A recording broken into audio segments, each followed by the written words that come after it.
ਸਤਿ ਸ਼੍ਰੀ ਅਕਾਲ ਦੋਸਤੋ, ਸਵਾਗਤ ਆ ਤੁਹਾਡਾ ਆਪਣੇ YouTube channel GK academy Punjab ਦੇ ਵਿੱਚ। ਆਪਾਂ ਜਿੱਦਾਂ ਕਿ ਤੁਹਾਨੂੰ ਪਤਾ ਹੀ ਹੈ ਕਿ ਆਪਾਂ ਇੱਥੇ ਆਪਣੇ GK ਦਾ ਪੂਰਾ ਟੋਟਲ ਕੋਰਸ ਸਟਾਰਟ ਕੀਤਾ, ਠੀਕ ਆ ਜੀ। ਕੰਪਲੀਟ GK ਆਪਾਂ ਕਰ ਰਹੇ ਹਾਂ, ਆਪਾਂ ਚੈਪਟਰ ਵਾਈਜ਼ ਕਰ ਰਹੇ ਹਾਂ। ਅਤੇ ਆਪਾਂ ਅਜੇ ਤੱਕ ਪੰਜਾਬ ਜੋ ਮਾਡਰਨ ਹਿਸਟਰੀ ਦੀਆਂ ਟੋਟਲ 7 ਕਲਾਸਾਂ ਪਹਿਲਾਂ ਕਰ ਚੁੱਕੇ ਹਾਂ। 8 ਕਲਾਸਾਂ ਆਪਣੀਆਂ ਪੋਲਿਟੀ ਦੀਆਂ ਹੋ ਚੁੱਕੀਆਂ ਨੇ ਅਤੇ 6 ਕਲਾਸਾਂ ਆਪਣੀਆਂ ਪੰਜਾਬ GK ਦੀਆਂ ਹੋ ਚੁੱਕੀਆਂ ਨੇ। ਜੇ ਤੁਸੀਂ ਇਹ ਵਾਲੀਆਂ ਕਲਾਸਾਂ ਨਹੀਂ ਦੇਖੀਆਂ ਤਾਂ ਪਹਿਲਾਂ ਜਾ ਕੇ ਇਹ ਜ਼ਰੂਰ ਦੇਖੋ, ਠੀਕ ਆ ਜੀ। ਸੋ ਇਹਦੇ ਵਿੱਚ ਆਪਾਂ ਥਿਊਰੀ ਵੀ ਕਰਦੇ ਹਾਂ ਅਤੇ ਨਾਲ ਆਪਾਂ MCQ ਵੀ ਕਰਦੇ ਹਾਂ। ਜਿਹੜੀ ਆਪਾਂ ਥਿਊਰੀ MCQ ਕਰਦੇ ਹਾਂ, ਅਜੇ ਫਿਲਹਾਲ ਆਪਾਂ MCQ ਸਿਰਫ ਇੰਪੋਰਟੈਂਟ ਸਿਰਫ ਜੋ ਕਲਾਸ ਦੇ ਨਾਲ ਰਿਲੇਟਡ ਹੀ ਕਰਦੇ ਹਾਂ। ਇਸ ਤੋਂ ਬਾਅਦ ਜਦੋਂ ਆਪਣਾ ਸਬਜੈਕਟ ਕੰਪਲੀਟ ਹੋ ਜਾਏਗਾ ਤਾਂ ਆਪਾਂ 400 ਜਾਂ 500 MCQ ਇਕੱਠੇ ਕਰਾਂਗੇ, ਠੀਕ ਆ ਜੀ। ਸੋ ਇਹਦੇ ਨਾਲ ਨਾਲ ਜਦੋਂ ਆਪਾਂ ਕੋਈ ਵੀ ਪੇਪਰ ਦੇਣਾ ਵਾ, ਅਗਰ ਆਪਾਂ GK ਕਰਨੀ ਹੈ ਤਾਂ ਆਪਾਂ ਨੂੰ ਸਭ ਤੋਂ ਪਹਿਲਾਂ ਥਿਊਰੀ ਕਰਨੀ ਪਏਗੀ, ਠੀਕ ਹੈ ਜੀ। ਇੱਕ ਵਾਰ ਜਦੋਂ ਤੁਸੀਂ ਥਿਊਰੀ ਕਰ ਲਓਗੇ ਤਾਂ ਉਸ ਤੋਂ ਬਾਅਦ ਤੁਹਾਨੂੰ MCQ ਸੋਲਵ ਕਰਨ ਦੇ ਵਿੱਚ ਕੋਈ ਵੀ ਪਰੇਸ਼ਾਨੀ ਨਹੀਂ ਆਵੇਗੀ, ਠੀਕ ਹੈ ਜੀ। ਸੋ ਅੱਜ ਆਪਾਂ ਸਟਾਰਟ ਕਰਦੇ ਹਾਂ ਜੀ। ਇਸ ਤੋਂ ਪਹਿਲਾਂ ਆਪਾਂ 1917 ਤੱਕ ਪਿਛਲੀ ਕਲਾਸ ਦੇ ਵਿੱਚ 1916 ਤੱਕ ਕਰ ਲਿਆ, ਠੀਕ ਆ। ਹੁਣ ਆਪਣਾ ਕਰਾਂਗੇ ਜੀ ਆਪਣਾ ਜਦੋਂ ਗਾਂਧੀਅਨ ਫੇਸ, ਠੀਕ ਆ ਜੀ। ਪਹਿਲਾਂ ਆਪਾਂ ਪੜ੍ਹਿਆ ਸੀਗਾ ਮੋਡਰੇਟ ਫੇਸ ਕਿਹੜਾ ਸੀਗਾ, ਐਕਸਟਰੀਮਿਸਟ ਫੇਸ ਆ ਗਿਆ ਸੀ। ਹੁਣ ਆਪਾਂ ਗਾਂਧੀਅਨ ਫੇਸ ਕਰਾਂਗੇ, ਠੀਕ ਆ ਜੀ। ਮਹਾਤਮਾ ਗਾਂਧੀ ਤੁਹਾਨੂੰ ਪਤਾ ਹੀ ਹੈ ਕਿ 1915 ਦੇ ਵਿੱਚ ਸਾਊਥ ਅਫਰੀਕਾ ਤੋਂ ਭਾਰਤ ਆਏ ਸੀ।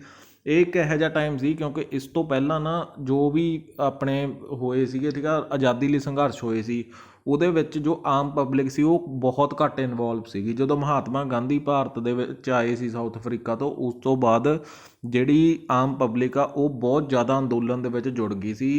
ਇਹ ਵੀ ਇੱਕ ਮਹੱਤਵਪੂਰਨ ਕਾਰਨ ਸੀਗਾ ਕਿ ਇਹਦੇ ਵਿੱਚ ਜਦੋਂ ਇਹ ਆਏ ਸੀ, ਮਹਾਤਮਾ ਗਾਂਧੀ ਆਏ ਸੀ, ਉਸ ਤੋਂ ਬਾਅਦ ਆਪਾਂ ਨੂੰ ਬਹੁਤ ਜਲਦੀ ਆਜ਼ਾਦੀ ਮਿਲ ਗਈ ਸੀ, ਠੀਕ ਆ। ਮਹਾਤਮਾ ਗਾਂਧੀ ਹੋ ਗਏ ਕਿਉਂਕਿ ਇੱਕ ਪਾਸੇ ਤਾਂ ਆਪਣਾ ਅੰਦੋਲਨ ਚੱਲ ਰਿਹਾ ਸੀਗਾ ਬਹੁਤ ਸ਼ਾਂਤਮਈ ਤਰੀਕੇ ਦੇ ਨਾਲ। ਇੱਕ ਪਾਸੇ ਆਪਣੇ ਜੋ ਅੰਦੋਲਨਕਾਰੀ ਸੀਗੇ, ਜੋ ਭਗਤ ਸਿੰਘ ਸੀ, ਚੰਦਰ ਸ਼ੇਖਰ ਆਜ਼ਾਦ ਸੀ, ਰਾਜਗੁਰੂ ਸੁਖਦੇਵ, ਊਧਮ ਸਿੰਘ ਸੀਗਾ, ਸੁਭਾਸ਼ ਚੰਦਰ ਬੋਸ, ਇਹ ਆਪਣੇ ਤਰੀਕੇ ਦੇ ਨਾਲ ਲੜਾਈ ਲੜ ਰਹੇ ਸੀ ਅਤੇ ਇੱਕ ਪਾਸੇ ਆਪਣੇ ਇਹ ਨੇਤਾ ਅਲੱਗ ਤਰੀਕੇ ਨਾਲ ਲੜਾਈ ਲੜ ਰਹੇ ਸੀ, ਠੀਕ ਆ ਜੀ। ਸੋ ਦੋਨੋਂ ਤਰੀਕੇ ਦੇ ਨਾਲ ਅੰਗਰੇਜ਼ੀ ਸਰਕਾਰ 'ਤੇ ਇੰਨਾ ਪ੍ਰਭਾਵ ਪੈ ਗਿਆ ਸੀ ਕਿ ਉਹਨਾਂ ਨੂੰ 1947 ਦੇ ਵਿੱਚ ਭਾਰਤ ਛੱਡ ਕੇ ਜਾਣਾ ਹੀ ਪਿਆ। ਸੋ ਆਪਾਂ ਸਟਾਰਟ ਕਰਦੇ ਹਾਂ ਜੀ ਅੱਜ ਦਾ ਹੁਣ, ਠੀਕ ਹੈ ਜੀ। ਹੁਣ ਸਭ ਤੋਂ ਪਹਿਲਾਂ ਆਪਾਂ ਨੂੰ ਜ਼ਰੂਰੀ ਹੈ ਕਿ ਮਹਾਤਮਾ ਗਾਂਧੀ ਦੇ ਬਾਰੇ ਇੰਪੋਰਟੈਂਟ ਫੈਕਟ ਆ ਜਿਹਦੇ ਵਿੱਚੋਂ ਕਿ ਕੁਐਸਚਨ ਪੁੱਛੇ ਜਾਂਦੇ ਨੇ, ਠੀਕ ਆ। ਹੁਣ ਸਭ ਤੋਂ ਪਹਿਲਾਂ ਅਗਰ ਆਪਾਂ ਗੱਲ ਕਰੀਏ, ਮੇਨ ਕੁਐਸਚਨ ਆਉਂਦਾ ਇਹਦਾ, ਮਹਾਤਮਾ ਗਾਂਧੀ ਦਾ ਜਨਮ ਕਦੋਂ ਹੋਇਆ ਸੀ, ਠੀਕ ਹੈ ਜੀ। 2 ਅਕਤੂਬਰ 1829 ਨੂੰ। ਇਹਨਾਂ ਦੇ ਪਿਤਾ ਜੀ ਦਾ ਨਾਮ ਸੀ ਜੀ ਦੀਵਾਨ ਕਰਮਚੰਦ ਗਾਂਧੀ ਦੇ ਘਰ ਕਾਠੀਆਵਾੜ, ਗੁਜਰਾਤ ਦੇ ਵਿੱਚ ਸਥਿਤ ਆ ਜੀ ਇੱਕ ਨਗਰ ਪੋਰਬੰਦਰ, ਠੀਕ ਹੈ ਜੀ। ਇਹ ਕੁਐਸਚਨ ਆਉਂਦਾ ਵਾ ਕਿ ਪੋਰਬੰਦਰ ਕਿਹੜੀ ਜਗ੍ਹਾ ਦੇ ਵਿੱਚ ਜਨਮ ਹੋਇਆ ਸੀ, ਪੋਰਬੰਦਰ ਗੁਜਰਾਤ ਦੇ ਵਿੱਚ, ਠੀਕ ਹੈ ਜੀ, ਕਾਠੀਆਵਾੜ ਦੇ ਵਿੱਚ। ਸੋ ਇਹ ਆਪਣਾ ਇੱਕ ਕੁਐਸਚਨ ਕਵਰ ਹੋ ਜਾਂਦਾ ਵਾ ਇਹਦੇ ਵਿੱਚੋਂ ਹੀ। ਨੈਕਸਟ ਆਪਾਂ ਕਰਾਂਗੇ ਜੀ, ਹੁਣ ਆਪਾਂ ਨਾਲ ਇੰਗਲਿਸ਼ ਦੇ ਵਿੱਚ ਵੀ ਦਿੱਤਾ ਹੈ ਬਟ ਆਪਾਂ ਇੰਗਲਿਸ਼ ਦੇ ਵਿੱਚ ਐਕਸਪਲੇਨ ਨਹੀਂ ਕਰਾਂਗੇ ਕਿਉਂਕਿ ਚੀਜ਼ ਸੇਮ ਹੀ ਬਣਦੀ ਆ। ਤੁਸੀਂ PDF ਦੇ ਵਿੱਚ ਇਹਨੂੰ ਇੰਗਲਿਸ਼ ਦੇ ਵਿੱਚ ਪੜ੍ਹ ਸਕਦੇ ਹੋ, ਠੀਕ ਆ ਜੀ। ਸੋ ਆਪਾਂ ਨੂੰ ਐਕਸਪਲੇਨ ਕਰਨ ਦਾ ਮਤਲਬ ਇਹੀ ਹੈ ਕਿ ਜਦੋਂ ਆਪਾਂ ਪੰਜਾਬੀ ਦੇ ਵਿੱਚ ਚੀਜ਼ ਪੜ੍ਹਾਂਗੇ, ਆਪਾਂ ਐਕਸਪਲੇਨ ਕਰਾਂਗੇ ਤਾਂ ਕੁਛ ਉਹ ਆਪਣੇ ਦਿਮਾਗ ਦੇ ਵਿੱਚ ਪੂਰੀ ਤਰ੍ਹਾਂ ਵੜ ਜਾਏਗੀ, ਠੀਕ ਆ ਜੀ। ਕਿਉਂਕਿ ਆਪਣਾ ਦਿਮਾਗ ਜਿਹੜਾ ਹੈ ਉਹ ਜੋ ਕਿ ਪੰਜਾਬੀ ਭਾਸ਼ਾ ਆਪਾਂ ਬੋਲਦੇ ਹਾਂ, ਗੱਲਬਾਤ ਕਰਦੇ ਹਾਂ, ਪੰਜਾਬੀ ਭਾਸ਼ਾ ਬਹੁਤ ਜਲਦੀ ਕੈਚ ਕਰਦਾ, ਹਾਲਾਂਕਿ ਇੰਗਲਿਸ਼ ਭਾਸ਼ਾ ਨੂੰ ਆਪਾਂ ਨੂੰ ਥੋੜ੍ਹਾ ਜਿਹਾ ਸਮਾਂ ਲੱਗਦਾ ਵਾ, ਠੀਕ ਆ ਜੀ। ਹੁਣ ਜੀ ਗਾਂਧੀ ਜੀ ਜਦੋਂ ਜੀ 10ਵੀਂ ਸ਼੍ਰੇਣੀ ਪਾਸ ਕਰਕੇ ਉਚੇਰੀ ਸਿੱਖਿਆ ਪ੍ਰਾਪਤ ਕਰਨ ਇੰਗਲੈਂਡ ਚਲੇ ਗਏ, ਠੀਕ ਆ ਜੀ। 1891 ਦੇ ਵਿੱਚ ਇੰਗਲੈਂਡ ਦੇ ਵਿੱਚ ਵਕਾਲਤ ਕੀਤੀ ਸੀ ਇਹਨਾਂ ਨੇ, ਠੀਕ ਆ ਜੀ। ਇੱਕ ਕੁਐਸਚਨ ਇਹ ਵੀ ਬਣਦਾ ਕਿੰਨੇ ਸਾਲ ਦੇ ਸੀ ਗਾਂਧੀ ਜੀ ਜਦੋਂ ਉਹਨਾਂ ਨੇ ਵਕਾਲਤ ਕੀਤੀ ਸੀ, 19 ਸਾਲ ਦੇ, ਠੀਕ ਆ ਜੀ। ਸੋ ਜਦੋਂ ਉਸ ਤੋਂ ਬਾਅਦ ਉਹ ਇੱਕ ਵਾਰ ਭਾਰਤ ਆ ਗਏ ਬਟ ਉਸ ਤੋਂ ਬਾਅਦ 2 ਸਾਲ ਬਾਅਦ 1893 ਦੇ ਵਿੱਚ ਉਹ ਦੱਖਣੀ ਅਫਰੀਕਾ ਚਲੇ ਗਏ ਸੀ, ਠੀਕ ਆ ਜੀ। ਹੁਣ ਦੇਖੋ ਜੀ ਉੱਥੇ ਉਹਨਾਂ ਦੇ ਨਾਲ ਇੱਕ ਮਤਲਬ ਹੋਇਆ, ਇੱਕ ਵਾਕਿਆ ਹੋਇਆ ਇਹਨਾਂ ਦੇ ਨਾਲ। ਗਾਂਧੀ ਜੀ ਜਦੋਂ ਰੇਲ ਗੱਡੀ ਰਾਹੀਂ ਪ੍ਰੀਟੋਰੀਆ ਜਾ ਰਹੇ ਸੀ ਤਾਂ ਜਿਹੜਾ ਫਸਟ ਕਲਾਸ ਦੇ ਵਿੱਚ, ਠੀਕ ਆ ਸੀਗਾ ਜੀ, ਟਿਕਟ ਸੀਗੀ ਇਹਨਾਂ ਦੀ, ਫਸਟ ਕਲਾਸ ਦੀ ਟਿਕਟ ਲਈ ਸੀ ਬਟ ਜਿਹੜੇ ਉੱਥੋਂ ਦੇ ਅਧਿਕਾਰੀ ਸੀ ਨਾ, ਉਹਨਾਂ ਨੇ ਇਹਨਾਂ ਨੂੰ ਰੇਲ ਗੱਡੀ ਤੋਂ ਬਾਹਰ ਤਾਰਤਾ ਕਿਉਂਕਿ ਉਹ ਕਹਿੰਦੇ ਸੀ ਕਿ ਕਿਉਂਕਿ ਉੱਥੇ ਇੱਕ ਗੋਰੇ ਵਿਅਕਤੀ ਨੇ ਸ਼ਿਕਾਇਤ ਕੀਤੀ ਸੀ ਕਿ ਇੱਕ ਭਾਰਤੀ ਨੇ ਉਸ ਨਾਲ ਜਗ੍ਹਾ ਸਾਂਝੀ ਕੀਤੀ ਹੈ। ਮਤਲਬ ਉਸ ਟਾਈਮ ਦੇ ਉੱਤੇ ਨਾ ਭੇਦਭਾਵ ਬਹੁਤ ਹੁੰਦਾ ਸੀਗਾ। ਜ਼ਰੂਰੀ ਨਹੀਂ ਸੀ ਕਿ ਭਾਰਤ ਦੇ ਵਿੱਚ ਹੀ ਭੇਦਭਾਵ ਹੁੰਦਾ ਸੀ, ਜਿਹੜੇ ਬਾਕੀ ਦੇ ਮੁਲਕ ਸੀ ਜਿੱਦਾਂ ਕਿ ਦੱਖਣ ਅਫਰੀਕਾ ਸੀ, ਉੱਥੇ ਵੀ ਭਾਰਤੀਆਂ ਨਾਲ ਤੇ ਜੋ ਰੰਗ ਦੇ ਆਧਾਰ ਦੇ ਉੱਤੇ ਜੋ ਦੱਖਣ ਅਫਰੀਕਾ ਦੇ ਲੋਕ ਵੀ ਜੋ ਉੱਥੇ ਮਤਲਬ ਬਲੈਕ ਵਾਈਟ ਦਾ, ਠੀਕ ਹੈ ਜੀ, ਕਾਲੇ ਲੋਕਾਂ ਦੇ ਨਾਲ ਉਹ ਬਹੁਤ ਜ਼ਿਆਦਾ ਭੇਦਭਾਵ ਕਰਦੇ ਸੀ ਅੰਗਰੇਜ਼, ਠੀਕ ਹੈ ਜੀ। ਸੋ ਨੈਕਸਟ ਆਪਾਂ ਕਰਾਂਗੇ ਜੀ, ਇੱਕ ਵਾਕਿਆ ਇਹ ਹੋਇਆ ਸੀ, ਠੀਕ ਹੈ ਜੀ। ਉਸ ਤੋਂ ਬਾਅਦ ਉਹਨਾਂ ਨੇ ਕਹਿੰਦੇ ਜੀ ਉੱਥੇ ਗਾਂਧੀ ਜੀ ਨੇ ਵੇਖਿਆ ਕਿ ਅੰਗਰੇਜ਼ ਲੋਕ ਉੱਥੇ ਰਹਿੰਦੇ ਭਾਰਤੀ ਲੋਕਾਂ ਨਾਲ ਬੁਰਾ ਵਰਤਾਅ ਕਰਦੇ ਸੀ ਅਤੇ ਗਾਂਧੀ ਜੀ ਨੇ ਇਹਦੀ ਨਿੰਦਾ ਕੀਤੀ ਸੀ, ਠੀਕ ਹੈ ਜੀ। ਹੁਣ ਦੇਖੋ ਇਹਨਾਂ ਨੇ ਉਸ ਤੋਂ ਬਾਅਦ ਸੋਚਿਆ ਕਿ ਜ਼ਰੂਰੀ ਨਹੀਂ ਕਿ ਇਹਨਾਂ ਨੇ ਸਾਰੇ ਜਿਹੜੇ ਸੰਘਰਸ਼ ਕੀਤੇ ਸੀ ਉਹ ਭਾਰਤ ਦੇ ਵਿੱਚ ਹੀ ਕੀਤੇ ਸੀ। ਦੇਖ ਲਓ ਤੁਸੀਂ 1894 ਤੋਂ ਲੈ ਕੇ ਇਹਨਾਂ ਨੇ 1915 ਤੱਕ ਸਾਊਥ ਅਫਰੀਕਾ ਦੇ ਵਿੱਚ ਵੀ ਕਾਫੀ ਅੰਦੋਲਨ ਕੀਤੇ ਸੀ। ਠੀਕ ਆ, ਉਹਦੇ ਵਿੱਚੋਂ ਹਾਲਾਂਕਿ ਪੇਪਰ ਦੇ ਵਿੱਚ ਬਹੁਤ ਘੱਟ ਕੁਐਸਚਨ ਆਉਂਦੇ ਨੇ, ਬਟ ਫਿਰ ਵੀ ਆਪਾਂ ਉਹੀ ਪੁਆਇੰਟ ਪੜ੍ਹਾਂਗੇ ਜਿਹੜੇ ਕਿ ਪੇਪਰ ਦੇ ਵਿੱਚ ਪੁੱਛਦੇ ਨੇ। ਹੁਣ ਦੇਖੋ ਜੀ, ਗਾਂਧੀ ਜੀ ਨੇ ਜੀ 1894 ਦੇ ਵਿੱਚ ਉਹਨਾਂ ਨੇ ਦੇਖਿਆ ਜੀ ਇੱਕ ਨੇਟਲ ਇੰਡੀਅਨ ਕਾਂਗਰਸ ਦੀ ਸਥਾਪਨਾ ਕਰਤੀ ਉੱਥੇ ਸਾਊਥ ਅਫਰੀਕਾ ਦੇ ਵਿੱਚ, ਜਿਹਦੇ ਵਿੱਚ ਕਿ ਸੰਗਠਨ 'ਚ ਮੂਲ ਅਫਰੀਕੀ ਅਤੇ ਭਾਰਤੀਆਂ ਪ੍ਰਤੀ ਜਿਹੜੇ ਗੋਰੇ ਲੋਕ ਜਿਹੜੇ ਦਮਨਕਾਰੀ ਵਿਵਹਾਰ ਕਰਦੇ ਸੀ, ਠੀਕ ਹੈ ਜੀ, ਦੇ ਵਿਰੁੱਧ ਅਹਿੰਸਕ, ਠੀਕ ਹੈ, ਹਿੰਸਾ ਨਾਲ ਨਹੀਂ ਅਹਿੰਸਕ ਵਿਰੋਧ ਪ੍ਰਦਰਸ਼ਨਾਂ ਦੀ ਅਗਵਾਈ ਕੀਤੀ। ਮਤਲਬ ਅਹਿੰਸਾ ਦਾ ਰਸਤਾ ਅਪਣਾਇਆ ਸੀ ਇਹਨਾਂ ਨੇ। ਠੀਕ ਹੈ ਜੀ, ਸੋ ਇਹਨਾਂ ਨੇ ਆਪਾਂ ਨੂੰ ਪੇਪਰ ਦੇ ਵਿੱਚ ਕੁਐਸਚਨ ਬਣਦਾ ਕਿ ਨੇਟਲ ਇੰਡੀਅਨ ਕਾਂਗਰਸ ਦੀ ਸਥਾਪਨਾ ਕਿਹਨੇ ਕੀਤੀ ਸੀ? ਗਾਂਧੀ ਜੀ ਨੇ ਕੀਤੀ ਸੀ। ਠੀਕ ਹੈ ਜੀ, ਸਾਊਥ ਅਫਰੀਕਾ ਦੇ ਵਿੱਚ। ਨੈਕਸਟ ਆ ਗਿਆ ਜੀ ਸਾਡੇ ਕੋਲੇ, ਅਗਰ 1899 'ਚ ਕਹਿੰਦਾ ਜੀ ਬੋਰ ਦਾ ਯੁੱਧ ਹੋਇਆ ਸੀ ਦੇ ਸ਼ੁਰੂ ਦੌਰਾਨ ਗਾਂਧੀ ਜੀ ਨੇ 1100 ਭਾਰਤੀਆਂ ਨੂੰ ਇਕੱਠਾ ਕੀਤਾ ਅਤੇ ਬ੍ਰਿਟਿਸ਼ ਲਈ ਇੰਡੀਅਨ ਐਂਬੂਲੈਂਸ ਕੋਰ ਦਾ ਆਯੋਜਨ ਕੀਤਾ, ਪਰ ਭਾਰਤੀਆਂ ਉੱਤੇ ਨਸਲੀ ਵਿਤਕਰਾ ਅਤੇ ਤਸ਼ੱਦਦ ਫਿਰ ਵੀ ਭਾਰਤੀਆਂ ਦੇ ਉੱਤੇ ਤਸ਼ੱਦਦ ਜਾਰੀ ਰਿਹਾ ਸੀ। ਠੀਕ ਹੈ ਜੀ, ਉਸ ਟਾਈਮ ਦੇ ਉੱਤੇ ਵੀ। ਹੁਣ ਨੈਕਸਟ ਆ ਗਿਆ ਜੀ, ਹੁਣ ਆਪਣੇ ਪੇਪਰ ਦੇ ਵਿੱਚ ਇੱਕ ਹੋਰ ਆਉਂਦਾ ਵਾ, ਠੀਕ ਆ ਜੀ, ਇੱਕ ਅੰਗਰੇਜ਼ੀ ਕਲਾਕਾਰ ਸੀਗਾ ਜੌਨ ਰਸਕਿਨ, ਉਹਨਾਂ ਦੀ ਕਿਤਾਬ ਸੀਗੀ ਅਨਟੂ ਦਿਸ ਲਾਸਟ ਨੇ ਗਾਂਧੀ ਨੂੰ ਪ੍ਰੇਰਿਤ ਕੀਤਾ। ਉਹਨਾਂ ਨੇ ਜੀ ਡਰਬਨ ਦੇ ਵਿੱਚ, ਦੇਖੋ ਜੀ ਨੇੜੇ ਫਿਨਿਕਸ ਫਾਰਮ, ਇਹ ਤੁਸੀਂ ਯਾਦ ਕਰਨਾ ਮੰਨਾ, ਠੀਕ ਹੈ, ਫਿਨਿਕਸ ਫਾਰਮ ਨੀਅਰ ਡਰਬਨ, ਕਿੱਥੇ ਸੀਗਾ ਇਹ? ਨੀਅਰ ਡਰਬਨ, ਸਥਾਪਨਾ ਕੀਤੀ। ਇੱਥੇ ਗਾਂਧੀ ਜੀ ਨੇ ਆਪਣੇ ਕਾਂਡਰਾਂ ਨੂੰ ਅਹਿੰਸਕ ਸੱਤਿਆਗ੍ਰਹਿ ਅਤੇ ਸ਼ਾਂਤੀਪੂਰਨ ਸੰਜਮ ਦੀ ਸਿਖਲਾਈ ਦੇਣਗੇ।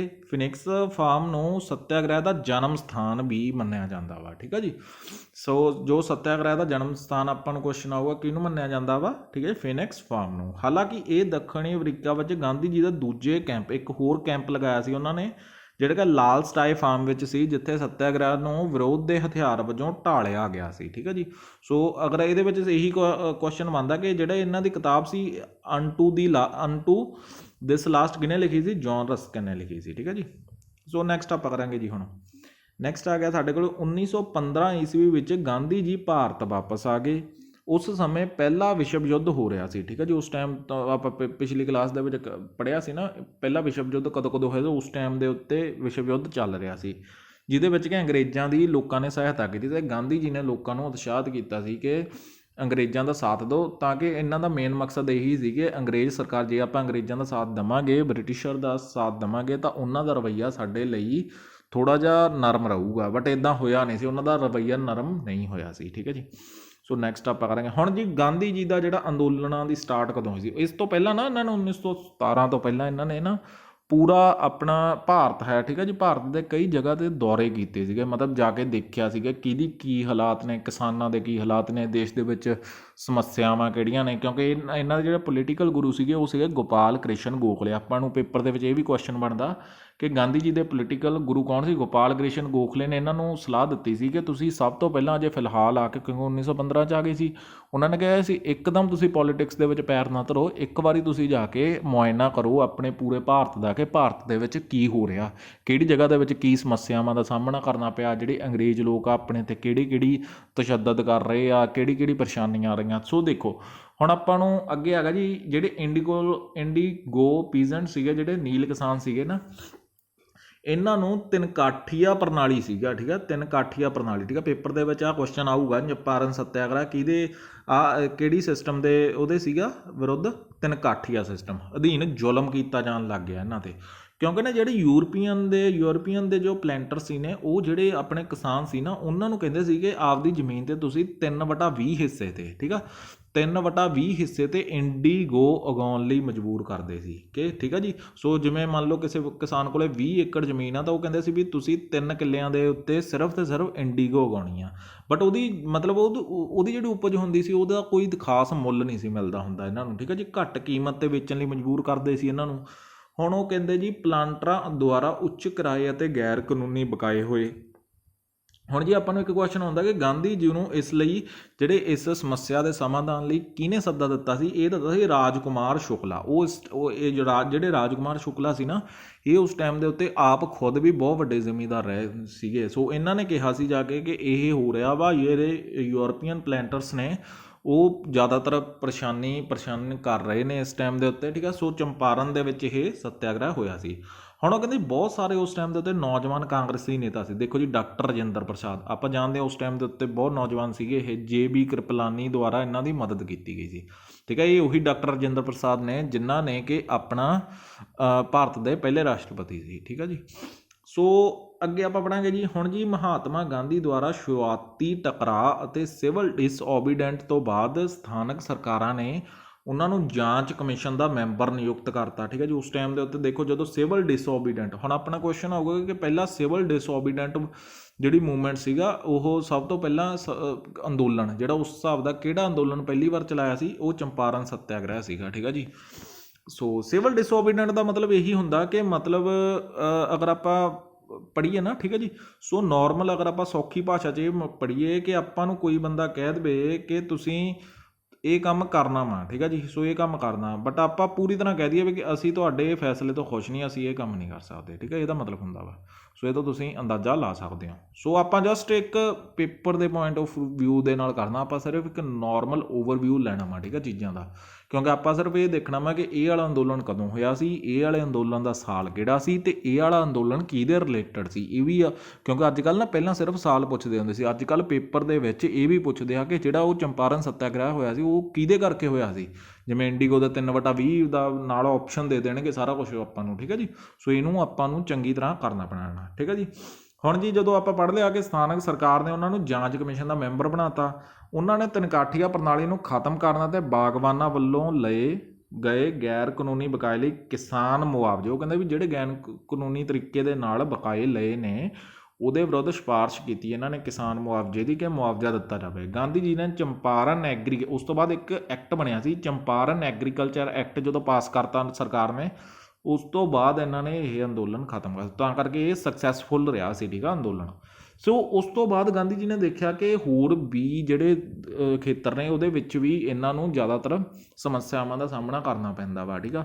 ਸੋ ਦੇਖੋ, ਉਸ ਤੋਂ ਬਾਅਦ ਇਹਨਾਂ ਨੇ ਜੀ 1948 ਦੇ ਵਿੱਚ ਅਹਿਮਦਾਬਾਦ ਮਿਲ ਸਟ੍ਰਾਈਕ ਹੋਈ ਸੀ। ਇਹ ਵੀ ਬਹੁਤ ਇੰਪੋਰਟੈਂਟ ਬਣਦਾ ਵਾ ਕੁਐਸਚਨ, ਇਹ ਕੁਐਸਚਨ ਪੇਪਰ ਦੇ ਵਿੱਚ ਬਹੁਤ ਵਾਰ ਰਿਪੀਟ ਹੋਏ ਨੇ। ਸੋ ਇਹਨੂੰ ਤੁਸੀਂ ਧਿਆਨ ਨਾਲ ਪੜ੍ਹਨਾ ਵਾ। ਜਿਹੜਾ ਉੱਪਰਲਾ ਚੰਪਾਰਨ ਵਾਲਾ ਤਾਂ ਹੁਣੇ ਪ੍ਰੀਵੀਅਸਲੀ ਆ ਜੀ 2021 ਦੇ ਦਸੰਬਰ ਦੇ ਵਿੱਚ ਪੰਜਾਬ PSSB ਕਲਰਕ ਦੇ ਵਿੱਚ ਰਿਪੀਟ ਹੋਇਆ ਕੁਐਸਚਨ ਆ ਕਿ ਕਿਹੜਾ ਅੰਦੋਲਨ ਸੀਗਾ। 2 ਕੁਐਸਚਨ ਰਿਪੀਟ ਹੋਏ ਨੇ। ਠੀਕ ਹੈ ਜੀ। ਗਾਂਧੀ ਜੀ ਭਾਰਤ ਕਦੋਂ ਆਏ ਸੀ? 1915 'ਚ। ਅਤੇ ਕਿਹੜਾ ਅੰਦੋਲਨ ਸੀਗਾ ਜਿਹੜਾ ਕਿ ਗਾਂਧੀ ਜੀ ਦਾ ਪਹਿਲਾ ਅੰਦੋਲਨ ਸੀਗਾ ਭਾਰਤ ਦੇ ਵਿੱਚ। ਠੀਕ ਹੈ ਜੀ। ਸੋ ਉਹ ਸੀਗਾ ਆਪਣਾ ਚੰਪਾਰਨ ਸੱਤਿਆਗ੍ਰਹਿ। ਹੁਣ ਆ ਗਿਆ ਜੀ ਸਾਡੇ ਕੋਲ ਅਹਿਮਦਾਬਾਦ ਮਿਲ ਸਟ੍ਰਾਈਕ ਸੀ। ਇਹ ਦੂਜਾ ਅੰਦੋਲਨ ਇਹਨਾਂ ਨੇ ਕੀਤਾ ਗਾਂਧੀ ਜੀ ਨੇ। ਠੀਕ ਹੈ ਜੀ। 1918 ਦੇ ਵਿੱਚ ਨਾ ਇੱਕ ਸਟ੍ਰਾਈਕ ਹੋਈ ਸੀ, ਅਹਿਮਦਾਬਾਦ ਮਿਲ ਸਟ੍ਰਾਈਕ, ਜਦੋਂ ਕਿ ਦੱਖਣੀ ਅਫਰੀਕਾ ਤੋਂ ਵਾਪਸ ਆ ਗਏ ਸੀ ਨਾ ਗਾਂਧੀ ਜੀ। ਜੋ ਦੱਖਣੀ ਅਫਰੀਕਾ ਤੋਂ ਵਾਪਸ ਆਏ, ਵਾਪਸੀ ਤੋਂ ਬਾਅਦ 20ਵੀਂ ਸਦੀ ਦੇ ਸ਼ੁਰੂ ਵਿੱਚ ਗਾਂਧੀ ਜੀ ਦੀ ਅਗਵਾਈ ਵਿੱਚ ਸ਼ੁਰੂਆਤੀ ਅੰਦੋਲਨਾਂ ਦੇ ਵਿੱਚੋਂ ਇੱਕ 2 ਨੰਬਰ 'ਤੇ ਆਉਂਦਾ ਇਹ ਅੰਦੋਲਨ। ਠੀਕ ਹੈ, ਗਾਂਧੀ ਜੀ ਦਾ। ਸੋ ਇਹ ਮਹਾਤਮਾ ਗਾਂਧੀ ਦੇ ਰਾਜਨੀਤਿਕ ਕੈਰੀਅਰ ਦੀਆਂ ਸ਼ੁਰੂਆਤੀ ਘਟਨਾਵਾਂ ਵਿੱਚੋਂ ਇੱਕ ਸੀ। ਠੀਕ ਹੈ ਜੀ। ਸੋ ਆਪਾਂ ਨੀਚੇ ਆ ਇੰਗਲਿਸ਼ ਦੇ ਵਿੱਚ ਵੀ ਦਿੱਤਾ ਹੈ, ਇਹ ਤੁਸੀਂ PDF ਤੋਂ ਰੀਡ ਕਰ ਸਕਦੇ ਹੋ। ਉਹ ਕਹਿੰਦੇ ਜੀ ਫਰਵਰੀ ਮਾਰਚ 1918 'ਚ, ਉਸ ਟਾਈਮ ਦੇ ਉੱਤੇ ਨਾ, ਵੈਸੇ ਬਹੁਤ ਟਾਈਮ ਪਹਿਲਾਂ ਤੋਂ ਚੱਲ ਰਹੀ ਇੱਕ ਨਾ ਪਲੇਗ ਬਿਮਾਰੀ ਫੈਲੀ ਹੋਈ ਸੀ, ਜਿਵੇਂ ਹੁਣ ਨਾ ਕਰੋਨਾ ਵਾਇਰਸ ਫੈਲਿਆ ਹੋਇਆ ਨਾ। ਸੋ ਉਸ ਟਾਈਮ ਦੇ ਉੱਤੇ ਨਾ ਪਲੇਗ ਬਿਮਾਰੀ ਸੀ, ਇਹ ਬਹੁਤ ਪਹਿਲਾਂ ਦੀ, ਜਿਵੇਂ 1897-99 ਦੀ ਬਹੁਤ ਟਾਈਮ ਦੀ ਇਹ ਨਾ ਪਲੇਗ ਬਿਮਾਰੀ ਫੈਲੀ ਹੋਈ ਸੀ, ਜਿਹਦੇ ਨਾਲ ਨੇ ਕਿ ਬਹੁਤ ਜ਼ਿਆਦਾ ਭੁੱਖਮਰੀ ਹੋ ਗਈ ਸੀ, ਬਹੁਤ ਜ਼ਿਆਦਾ ਨੁਕਸਾਨ ਹੋ ਗਿਆ ਸੀਗਾ, ਸਾਰੇ ਬਿਜ਼ਨਸ ਠੱਪ ਹੋਣ ਲੱਗ ਗਏ ਸੀ। ਸੋ ਲੋਕਾਂ ਦੀ ਮੌਤ ਹੋਣ ਲੱਗ ਗਈ ਸੀ। ਠੀਕ ਹੈ ਜੀ। ਸੋ ਇਹਨੇ ਬਹੁਤ ਜ਼ਿਆਦਾ ਆਪਣੀ ਜਿਹੜੀ ਆਰਥਿਕ ਸਥਿਤੀ ਬਹੁਤ ਖਰਾਬ ਕਰਤੀ ਸੀਗੀ ਭਾਰਤ ਦੀ। ਠੀਕ ਆ। ਹੁਣ ਉਸ ਟਾਈਮ 'ਤੇ ਨਾ ਇੱਕ ਪਲੇਗ ਦਾ ਬੋਨਸ ਦੇਣ ਦਾ ਐਲਾਨ ਕੀਤਾ ਸੀਗਾ। ਜਿਹੜੇ ਮਿੱਲ ਮਾਲਕ ਸੀਗੇ ਨਾ, ਉਹਨਾਂ ਨੇ 1917 ਦੇ ਵਿੱਚ ਐਲਾਨ ਕੀਤਾ ਸੀ ਕਿ ਅਸੀਂ ਪਲੇਗ ਦਾ ਬੋਨਸ ਦੇਵਾਂਗੇ ਉਸ ਤੋਂ ਬਾਅਦ। ਬਟ ਉਸ ਤੋਂ ਬਾਅਦ ਨਾ ਜਿਹੜੇ ਗੁਜਰਾਤ ਮਿੱਲ ਮਾਲਕਾਂ ਅਤੇ ਮਜ਼ਦੂਰਾਂ ਵਿਚਕਾਰ ਟਕਰਾਅ ਦੀ ਸਥਿਤੀ ਪੈਦਾ ਹੋਈ, ਕਿਉਂਕਿ ਜਿਹੜੇ ਮਿੱਲ ਮਾਲਕ ਸੀਗੇ ਨਾ, ਉਹ ਕਹਿੰਦੇ ਜੀ ਪੂਰਾ ਬੋਨਸ ਨੂੰ ਅਸੀਂ ਵਾਪਸ ਲੈਣਾ ਚਾਹੁੰਦੇ ਸਨ। ਠੀਕ ਹੈ ਜੀ। ਸੋ ਮਜ਼ਦੂਰਾਂ ਨੇ 50% ਤਨਖਾਹ ਵਾਧੇ ਦੀ ਮੰਗ ਕੀਤੀ। ਉਹ ਕਹਿੰਦੇ ਜੀ 50% ਸਾਡਾ ਵਾਧਾ ਕੀਤਾ ਜਾਵੇ। ਸੋ ਮਿੱਲ ਮਾਲਕ ਨੇ ਕਹਿੰਦੇ ਜੀ ਅਸੀਂ ਸਿਰਫ 20% ਵਾਧਾ ਦੇਵਾਂਗੇ। ਠੀਕ ਹੈ ਜੀ। ਸੋ ਇਹ ਬਹੁਤ ਜ਼ਿਆਦਾ ਤਣਾਅਪੂਰਨ ਸਥਿਤੀ ਪੈਦਾ ਹੋ ਗਈ ਸੀ ਉਸ ਟਾਈਮ ਦੇ ਉੱਤੇ ਆਲਮੋਸਟ, ਕਿਉਂਕਿ ਪ੍ਰੋਬਲਮ ਵੀ ਹੋ ਰਹੀ ਸੀ ਉਸ ਟਾਈਮ ਦੇ ਉੱਤੇ। ਸੋ ਲੋਕਾਂ ਲਈ ਵੀ ਬਹੁਤ ਜ਼ਿਆਦਾ ਔਖਾ ਹੋ ਰਿਹਾ ਸੀ ਉਸ ਟਾਈਮ ਪਲੇਗ ਦੀ ਬਿਮਾਰੀ ਕਰਕੇ। ਸੋ ਉਸ ਤੋਂ ਬਾਅਦ ਉਹਨਾਂ ਨੇ ਸੋਚਿਆ ਕਿ ਗਾਂਧੀ ਜੀ ਨੇ ਉੱਥੇ ਉਹਨਾਂ ਦਾ ਨਿਪਟਾਰਾ ਕਰਾਇਆ ਸੀ। ਸੋ ਉਹਨਾਂ ਨੇ ਨਾ 1-2 ਬ੍ਰਦਰ ਸੀਗੇ, ਅਨਸੂਆ ਸੇਨ ਬੇਨ ਸਾਰਾਭਾਈ, ਅਤੇ ਉਹਦੇ ਭਰਾ ਸੀਗੇ ਅੰਬਾ ਲਾਲ ਸਾਰਾਭਾਈ। ਠੀਕ ਹੈ ਜੀ। ਜੋ ਅਹਿਮਦਾਬਾਦ ਦੇ ਅਮੀਰ ਮਿੱਲ ਮਾਲਕ ਦੇ ਸੀਗੇ, ਉਹਨਾਂ ਨੇ ਮਿੱਲ ਮਾਲਕਾਂ ਦੇ ਕਾਰਨ ਉਹਨਾਂ ਨੇ ਗਾਂਧੀ ਜੀ ਨੂੰ ਸੱਦਾ ਦਿੱਤਾ ਸੀਗਾ, ਤੁਸੀਂ ਆ ਕੇ ਇਹਦੇ ਵਿੱਚ ਲੋਕਾਂ ਨੂੰ ਸਮਝਾਓ ਅਤੇ ਸਾਡਾ ਇਹਦਾ ਹੱਲ ਕਰਵਾਓ, ਕਿਉਂਕਿ ਨਹੀਂ ਇੱਥੇ ਸਥਿਤੀ ਬਹੁਤ ਜ਼ਿਆਦਾ ਤਣਾਅਪੂਰਨ ਹੁੰਦੀ ਸੀ। ਸੋ ਆ ਤੁਸੀਂ ਜਾਣਦੇ ਹੋ ਇਹਨਾਂ ਨੂੰ, ਅੰਬਾ ਲਾਲ ਸਾਰਾਭਾਈ ਕੌਣ ਨੇ? ਠੀਕ ਹੈ ਜੀ। ਸੋ ਅੰਬਾ ਲਾਲ ਸਾਰਾਭਾਈ ਤੁਸੀਂ ਪੜ੍ਹਿਆ ਹੋਏਗਾ, ਇੱਕ ਨਾ ਵਿਕਰਮ ਬਾਈ ਸਾਰਾਭਾਈ ਸੀਗੇ, ਜਿਨ੍ਹਾਂ ਨੇ ਕਿ ਆਪਣੇ ਇੰਡੀਆ ਦਾ ਫਸਟ ਰੌਕਟ ਲਾਂਚ ਕਰਵਾਇਆ ਸੀ। ਠੀਕ ਆ ਜੀ। ਸੋ ਇਹ ਵਿਕਰਮ ਬਾਈ ਸਾਰਾਭਾਈ ਦੇ ਫਾਦਰ ਸਾਹਿਬ ਨੇ। ਠੀਕ ਹੈ ਜੀ। ਸੋ ਹੁਣੇ ਇੱਕ ਵੈੱਬ ਸੀਰੀਜ਼ ਆਈ ਸੀਗੀ, ਠੀਕ ਆ, ਦਾ ਰੌਕਟਮੈਨ, ਉਹਨੂੰ ਤੁਸੀਂ ਜ਼ਰੂਰ ਦੇਖਿਓ, ਉਹਦੇ ਵਿੱਚ ਤੁਹਾਨੂੰ ਬਹੁਤ ਹੀ ਵਧੀਆ ਇਨਫੋਰਮੇਸ਼ਨ ਦੇਖਣ ਨੂੰ ਮਿਲੇਗੀ। ਸੋ ਇੱਦਾਂ ਦੇ ਕੁਐਸਚਨ ਪੇਪਰ ਦੇ ਵਿੱਚ ਪੁੱਟ ਹੁੰਦੇ ਨੇ ਸਟੈਟਿਕ ਜੀਕੇ ਦੇ ਵਿੱਚ। ਸੋ ਕੰਟੈਂਟ ਵੀ ਉਹੋ ਜਿਹਾ ਦੇਖਿਆ ਕਰੋ। ਅਗਰ ਤੁਸੀਂ ਮੰਨ ਲਓ ਪੜ੍ਹ ਰਹੇ ਹੋ, ਠੀਕ ਆ, ਤੁਸੀਂ ਮੰਨ ਲਓ ਪੜ੍ਹਾਈ ਕਰ ਰਹੇ ਹੋ, ਉਸ ਦੌਰਾਨ ਤੁਸੀਂ ਕੋਈ ਮੂਵੀ ਦੇਖ ਰਹੇ ਹੋ, ਕੋਈ ਤੁਸੀਂ ਵੈੱਬ ਸੀਰੀਜ਼ ਦੇਖ ਰਹੇ ਹੋ, ਤਾਂ ਉਹਦੇ ਵਿੱਚ ਇੱਦਾਂ ਦੀਆਂ ਚੀਜ਼ਾਂ ਨੋਟ ਕਰਿਆ ਕਰੋ ਕਿ ਤੁਹਾਡੇ ਪੇਪਰ ਦੇ ਪੁਆਇੰਟ, ਕਿਉਂਕਿ ਹਿਸਟਰੀ ਨਾਲ ਰਿਲੇਟਡ ਬਹੁਤ ਚੀਜ਼ਾਂ ਬਣਦੀਆਂ ਨੇ। ਸੋ ਉਹੋ ਜਿਹੀ ਦੇਖਿਆ ਕਰੋ ਕਿ ਤੁਹਾਡਾ ਮਾਇੰਡ ਵੀ ਫਰੈਸ਼ ਹੋ ਜਾਵੇ। ਸੋ ਉਹਨੂੰ ਕੈਚ ਕਰਿਆ ਕਰੋ, ਸੋ ਉਹਨੂੰ ਲਿਖ ਲਿਆ ਕਰੋ। ਅਗਰ ਤੁਹਾਡੇ ਮਾਇੰਡ ਦੇ ਵਿੱਚ ਉਹ ਚੀਜ਼ ਨਹੀਂ ਰਹਿੰਦੀ ਤਾਂ ਉਹਨੂੰ ਲਿਖ ਲਿਆ, ਠੀਕ ਹੈ, ਕਾਪੀ ਦੇ ਉੱਤੇ। ਸੋ ਉਹਦੇ ਨਾਲ ਤੁਹਾਨੂੰ ਬਹੁਤ ਜ਼ਿਆਦਾ ਬੈਨੀਫਿਟ ਮਿਲੇਗਾ। ਠੀਕ ਹੈ ਜੀ।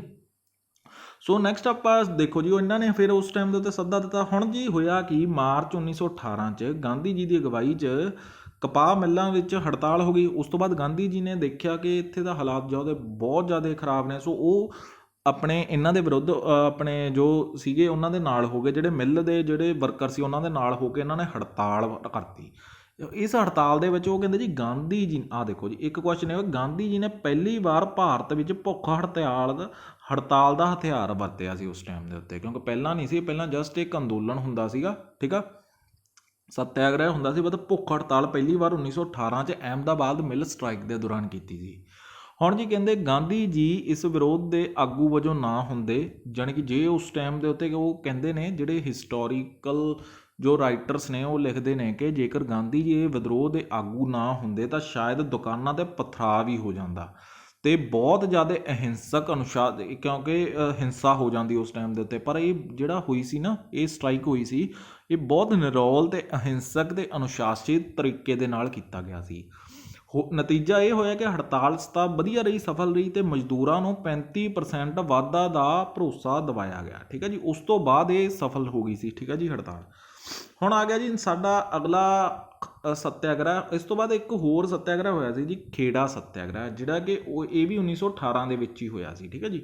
ਹੁਣ ਖੇੜਾ ਕਹਿੰਦੇ ਜੀ ਗੁਜਰਾਤ ਦੇ ਵਿੱਚ ਸੀ। ਕਿਸਾਨ ਅਕਸਰ ਗਰੀਬੀ, ਅਕਾਲ, ਘੱਟ ਵਸੀਲੇ, ਛੂਤ-ਛਾਤ, ਸ਼ਰਾਬਬੰਦੀ ਅਤੇ ਬ੍ਰਿਟਿਸ਼ ਵਿਤਕਰੇ ਨਾਲ ਪੀੜਤ ਸੀ ਉਸ ਟਾਈਮ ਦੇ ਉੱਤੇ। ਇੱਕ ਜੀ ਉਸ ਟਾਈਮ ਦੇ ਉੱਤੇ ਅਕਾਲ ਪਿਆ ਸੀ, ਜਿਹਨੂੰ ਆਪਾਂ ਕਿ ਛਪਾਨੀਆਂ ਅਕਾਲ ਕਹਿੰਦੇ ਆ, ਠੀਕ ਆ। ਅਤੇ ਉਸ ਦੇ ਬਾਅਦ ਕੁਝ ਕਾਲਾਂ ਨੇ ਇਸ ਖੇਤਰ ਦੀ ਖੇਤੀ ਆਰਥਿਕਤਾ ਨੂੰ ਤਬਾਹ, ਠੀਕ ਹੈ ਜੀ, ਖੇਤੀ ਦੀ ਐਗਰੀਅਨ ਇਕੋਨਮੀ ਸੀਗੀ ਨਾ ਉਸ ਟਾਈਮ ਦੇ ਉੱਤੇ, ਉਹਨੂੰ ਤਬਾਹ ਕਰਤਾ ਸੀ। ਕਿਸਾਨ ਅਜੇ ਵੀ ਭੁੱਖਮਰੀ ਦੇ ਨਾਲ ਉਹਨਾਂ ਦੀ ਮੌਤ ਹੋ ਰਹੀ ਸੀ। ਦੇਖ ਲਓ ਉਸ ਟਾਈਮ ਦੇ ਉੱਤੇ ਇੱਦਾਂ ਦੇ ਹਾਲਾਤ ਸੀਗੇ, ਭੁੱਖਮਰੀ ਦੇ ਨਾਲ ਲੋਕ ਮਰ ਰਹੇ ਸੀ ਇਸ ਤਰ੍ਹਾਂ, ਕਿਉਂਕਿ ਕਦੇ ਅਕਾਲ ਪੈ ਗਿਆ, ਵਿੱਚ ਦੀ ਪਲੇਗ ਫੈਲ ਗਈ, ਠੀਕ ਆ, ਉਹ ਇਸ ਤਰ੍ਹਾਂ ਦੀ ਪ੍ਰੋਬਲਮ ਬਹੁਤ ਹੁੰਦੀ ਸੀ। ਹੁਣ ਜੇ ਦੇਖੋ ਬੰਬਈ ਪ੍ਰੈਜ਼ੀਡੈਂਸੀ ਸੀਗੀ ਉਸ ਟਾਈਮ, ਠੀਕ ਆ, ਸੋ ਆਪਾਂ ਨੂੰ ਪਤਾ ਕਿ ਪ੍ਰੈਜ਼ੀਡੈਂਸੀ ਉਦੋਂ ਸੀਗੀਆਂ ਉਸ ਟਾਈਮ ਦੇ ਉੱਤੇ। ਸੋ ਉਹਨਾਂ ਨੇ ਜੀ 1917-18 ਦੇ ਵਿੱਚ ਟੈਕਸਾਂ ਵਿੱਚ 23% ਦਾ ਵਾਧਾ ਕਰਤਾ। 1918 'ਚ ਉਹ ਕਹਿੰਦੇ ਜੀ ਪੂਰੇ ਗੁਜਰਾਤ ਦੇ ਵਿੱਚ ਪਲੇਗ ਦੀ ਗੰਭੀਰ ਮਹਾਂਮਾਰੀ ਹੋਈ ਸੀ ਉਸ ਟਾਈਮ ਦੇ ਉੱਤੇ ਚੱਲ ਰਹੀ ਸੀ। ਸੋ ਇਕੱਲੇ ਖੇੜਾ ਦੇ ਵਿੱਚ 17,000 ਲੋਕਾਂ ਦੀ ਜਾਨ ਚਲੀ ਗਈ, 17,000 ਲੋਕਾਂ ਦੀ ਮੌਤ ਹੋ ਗਈ। ਦੇਖੋ ਪਲੇਗ ਕਿੰਨੀ ਖਤਰਨਾਕ ਬਿਮਾਰੀ ਸੀ। ਜਿਵੇਂ ਹੁਣ ਕੋਰੋਨਾ ਵਾਇਰਸ ਦੇ ਨਾਲ ਕਿੰਨਾ ਆਪਣਾ ਉਹ ਹੋਇਆ ਸੀ 2019-20 ਦੇ ਵਿੱਚ, ਪੂਰੀ ਦੁਨੀਆ ਦੇ ਵਿੱਚ ਕਿੰਨਾ ਨੁਕਸਾਨ ਹੋਇਆ ਰਿਹਾ ਸੀ। ਸੋ ਉਸ ਟਾਈਮ ਦੇ ਉੱਤੇ ਪਲੇਗ ਦੇ ਨਾਲ ਇਹ ਸਮੱਸਿਆ ਹੋ ਰਹੀ ਸੀ। ਸੋ ਨੈਕਸਟ ਆਪਾਂ ਪੜ੍ਹਾਂਗੇ ਜੀ। ਹੁਣ ਜੀ ਆਪਾਂ ਦੇਖਦੇ ਹਾਂ, ਹੁਣ ਇਹਦੇ ਵਿੱਚ ਬਗਾਵਤ ਦੇ ਵਿੱਚ ਕਹਿੰਦੇ ਸਰਦਾਰ ਵੱਲਭ ਭਾਈ ਪਟੇਲ ਵੀ ਜੁੜ ਗਏ, ਇਹਨਾਂ ਦੇ ਨੇ ਇੱਕ ਮਜ਼ਬੂਤ ਨੇਤਾ ਪ੍ਰਦਾਨ ਕੀਤਾ ਇਹਨਾਂ ਨੇ। ਹੁਣ ਵੱਲਭ ਭਾਈ ਪਟੇਲ ਦੇ ਨਾਲ ਇੱਕ ਸੀਗੇ ਜੀ ਨਰਹਰੀ ਪਾਰਿਖ, ਮੋਹਨ ਲਾਲ ਪਾਂਡਿਆ ਅਤੇ ਰਵੀ ਸ਼ੰਕਰ ਨੇ ਵਿਆਸ ਨੇ ਇਸ ਵੱਡੇ ਟੈਕਸ ਵਿਦਰੋਹ ਦਾ ਵਿਦਰੋਹ ਕੀਤਾ। ਠੀਕ ਹੈ ਜੀ, ਵਿਦਰੋਹ ਕੀਤਾ ਨਾ, ਕਿਉਂਕਿ ਇਹਨਾਂ ਨੇ 23% ਆ ਦੇਖੋ ਨਾ 23% ਟੈਕਸ ਲਾਤਾ ਸੀ ਨਾ, ਵਧਾਤਾ ਸੀ, ਇਨਕਰੀਜ਼ ਕਰਤਾ ਸੀਗਾ ਜਿਹੜਾ ਵੀ। ਬਟ ਪ੍ਰੋਬਲਮ ਤਾਂ ਇਹ ਸੀ ਨਾ, ਕਿਸਾਨ ਕਿੱਥੋਂ ਦਿੰਦੇ, ਠੀਕ ਹੈ ਜੀ। ਸੋ ਉਹ ਤਾਂ ਪਹਿਲਾਂ ਹੀ ਬੜੇ ਉਸ ਤੋਂ ਪੀੜਤ ਸੀਗੇ। ਸੋ ਖੇੜਾ ਦੇ ਕਿਸਾਨਾਂ ਨੇ ਸਰਦਾਰ ਪਟੇਲ ਦੀ ਅਗਵਾਈ ਵਿੱਚ ਇੱਕ ਪਟੀਸ਼ਨ 'ਤੇ ਦਸਤਖਤ ਕੀਤੇ ਅਤੇ ਟੈਕਸ ਨੂੰ ਖਤਮ ਕਰਨ ਦੀ ਇਹਨਾਂ ਨੇ ਮੰਗ ਕੀਤੀ, ਕਿਉਂਕਿ ਇਹਨਾਂ ਨੇ ਪਟੀਸ਼ਨ ਲਾਤੀ ਕਿ ਇਸ ਨੂੰ ਖਤਮ ਕੀਤਾ ਜਾਵੇ। ਸੋ ਬਗਾਵਤ ਦਾ ਜਿਹੜਾ ਅੰਦੋਲਨ ਸੀਗਾ ਇਹ ਕੀਤਾ ਜੀ ਗੁਜਰਾਤ ਸਭਾ ਦੁਆਰਾ ਕੀਤਾ ਗਿਆ ਸੀ, ਅਤੇ ਗਾਂਧੀ ਜੀ ਇਸ ਦੇ ਅਧਿਆਤਮਕ ਆਗੂ ਸਨ। ਠੀਕ ਹੈ ਜੀ। ਸੋ ਇਹ ਦੋ ਲੀਡਰ ਇਹਦੇ ਨਾਲ ਬਹੁਤ ਜੁੜੇ ਹੋਏ ਸੀ। ਠੀਕ ਹੈ ਜੀ। ਨੈਕਸਟ ਆ ਗਿਆ ਜੀ, ਖੇੜਾ ਦੇ ਕਿਸਾਨਾਂ ਨੂੰ ਅਹਿਮਦਾਬਾਦ ਅਤੇ ਵਡੋਦਰਾ ਦੇ ਗੁਜਰਾਤੀਆਂ ਨਾਲ ਮਿਲਾਇਆ ਗਿਆ। ਪਰ ਇਸ ਨੂੰ ਸ਼ੁੱਧ ਗੁਜਰਾਤੀ ਸੰਘਰਸ਼ ਰੱਖਿਆ ਗਿਆ। ਠੀਕ ਹੈ ਜੀ। ਜਦੋਂ ਟੈਕਸ ਨਾ ਭਰਿਆ ਗਿਆ ਤਾਂ ਸਰਕਾਰ ਨੇ ਜਾਇਦਾਦ ਲੋਕਾਂ ਦੀ ਜਿਹੜੀ ਉਦੋਂ ਉਸ ਟਾਈਮ ਦੇ ਉੱਤੇ ਜੋ ਸੀਗੇ, ਠੀਕ ਹੈ, ਕਿਸਾਨ ਸੀ, ਉਹਨਾਂ ਦੀ ਜਾਇਦਾਦ ਜ਼ਬਤ ਕਰਨ ਲਈ ਏਜੰਟ ਭੇਜਣੇ ਸਟਾਰਟ ਕਰਤੇ ਸੀਗੇ। ਕਿਸਾਨਾਂ ਨੇ ਚੁੱਪਚਾਪ, ਕਿਉਂਕਿ ਉਸ ਟਾਈਮ ਦੇ ਉੱਤੇ ਸ਼ਾਂਤਮਈ ਤਰੀਕੇ ਦੇ ਨਾਲ ਕਰ ਰਹੇ ਸੀ, ਉਹਨਾਂ ਨੇ ਕੋਈ ਵਿਰੋਧ ਨਹੀਂ ਕੀਤਾ ਅਤੇ ਇੱਕ ਸੰਯੁਕਤ ਵਿਰੋਧ ਸੀ, ਯਾਨੀ ਬਹੁਤ ਅਨੁਸ਼ਾਸਿਤ ਤਰੀਕੇ ਦੇ ਨਾਲ ਵਿਰੋਧ ਕੀਤਾ ਜੋ ਵੀ ਕੀਤਾ। ਸੋ ਨਤੀਜਾ ਇਹ ਨਿਕਲਿਆ ਕਿ ਸਰਕਾਰ ਨੇ ਦੋਵਾਂ ਧਿਰਾਂ ਲਈ ਸਮਝੌਤਾ ਕਰ ਲਿਆ। ਸਰਕਾਰ ਨੇ ਉਸ ਟਾਈਮ ਦੇ ਉੱਤੇ ਸਮਝੌਤਾ ਕੀਤਾ ਕਿ ਮੌਜੂਦਾ ਸਾਲ ਉਸ ਟਾਈਮ ਦੇ ਉੱਤੇ 1918 'ਚ ਅਤੇ ਉਸ ਤੋਂ ਅਗਲੇ ਸਾਲ 1919 ਲਈ ਉਹਨਾਂ ਨੇ ਟੈਕਸ ਨੂੰ ਖਤਮ ਕਰਤਾ ਅਤੇ ਜ਼ਬਤ ਕੀਤੀ ਜਿਹੜੀ ਜਾਇਦਾਦ ਜ਼ਬਤ ਕਰਤੀ ਸੀ ਉਹ ਸਾਰੀ ਦੀ ਸਾਰੀ ਉਹਨਾਂ ਨੂੰ ਵਾਪਸ ਕਰਤੀ ਸੀ। ਸੋ ਦੇਖੋ ਹੁਣ ਇਹਦੇ ਨਾਲ ਇਹ ਹੋਇਆ ਕਿ ਇਸ ਤੋਂ ਬਾਅਦ ਗਾਂਧੀ ਜੀ ਨੇ ਹੋਰ ਨਾਨ ਕੋਆਪਰੇਸ਼ਨ ਮੂਵਮੈਂਟ ਚੱਲੀ ਸੀ। ਸੋ ਸਾਰੇ ਆਪਾਂ ਸਿਵਲ ਡਿਸਓਬੀਡੈਂਟ ਮੂਵਮੈਂਟ, ਠੀਕ ਹੈ, ਸੋ ਸਾਰਾ ਆਪਾਂ ਉਹਦੇ ਨਾਲ ਕਰਾਂਗੇ, ਠੀਕ ਹੈ ਜੀ, ਡਿਟੇਲ ਦੇ ਵਿੱਚ। ਨੈਕਸਟ ਆਪਾਂ ਕਰਾਂਗੇ, ਹੁਣ ਦੇਖੋ ਜੀ ਆਪਾਂ 3 ਅੰਦੋਲਨ ਕਰ ਲਏ ਹੋਏ ਆ ਗਾਂਧੀ ਜੀ ਦੇ। ਕੱਲ੍ਹ ਤੋਂ ਆਪਾਂ ਹੁਣ ਜਿਹੜੀ ਅਗਲੀ ਕਲਾਸ ਲੈ ਕੇ ਆਵਾਂਗੇ ਉਹਦੇ ਵਿੱਚ ਆਪਾਂ 1919 ਤੋਂ ਲੈ ਕੇ, ਜੋ ਕਿ ਰੋਵਲਟ ਹੋਇਆ ਸੀ, ਠੀਕ ਹੈ ਜੀ, ਰੋਵਲਟ ਐਕਟ ਆਇਆ ਸੀ, ਉਸ ਤੋਂ ਬਾਅਦ 1919 ਤੋਂ ਬਾਅਦ ਨਾਨ ਕੋਆਪਰੇਸ਼ਨ ਮੂਵਮੈਂਟ, ਚੌਰਾ ਚੌਰੀ ਇਨਸੀਡੈਂਟ, ਇਹ ਸਾਰਾ 1919 ਤੋਂ ਲੈ ਕੇ 1920 ਤੱਕ ਜੋ ਵੀ ਹੋਇਆ ਸੀ ਉਸ ਟਾਈਮ ਦੇ ਉੱਤੇ ਉਹ ਆਪਾਂ ਸਾਰਾ ਕਰਾਂਗੇ। ਸੋ ਉਹਦਾ ਆਪਾਂ ਸਾਰਾ ਨਾਲ ਉਸ ਟਾਈਮ ਦੇ ਉੱਤੇ, ਠੀਕ ਹੈ, ਜਿਵੇਂ ਜਿਵੇਂ ਸਾਲ ਆਉਣਗੇ ਭਗਤ ਸਿੰਘ, ਊਧਮ ਸਿੰਘ, ਆਪਣੇ ਜੋ ਵੀ ਚੰਦਰ ਸ਼ੇਖਰ ਆਜ਼ਾਦ ਹੋਗਾ, ਜੋ ਉਸ ਟਾਈਮ ਦੇ ਉੱਤੇ ਘਟਨਾਵਾਂ ਹੋਈਆਂ, ਆਪਾਂ ਸਾਲ ਬਾਈ ਸਾਲ ਕਰ ਰਹੇ ਹਾਂ, ਠੀਕ ਹੈ ਜੀ। ਸੋ ਮਾਡਰਨ ਹਿਸਟਰੀ 'ਚੋਂ ਸਭ ਤੋਂ ਵੱਧ ਕੁਐਸਚਨ ਤੁਹਾਡੇ 1905 ਤੋਂ ਲੈ ਕੇ 1947 ਤੱਕ ਪੁੱਛੇ ਜਾਂਦੇ ਨੇ।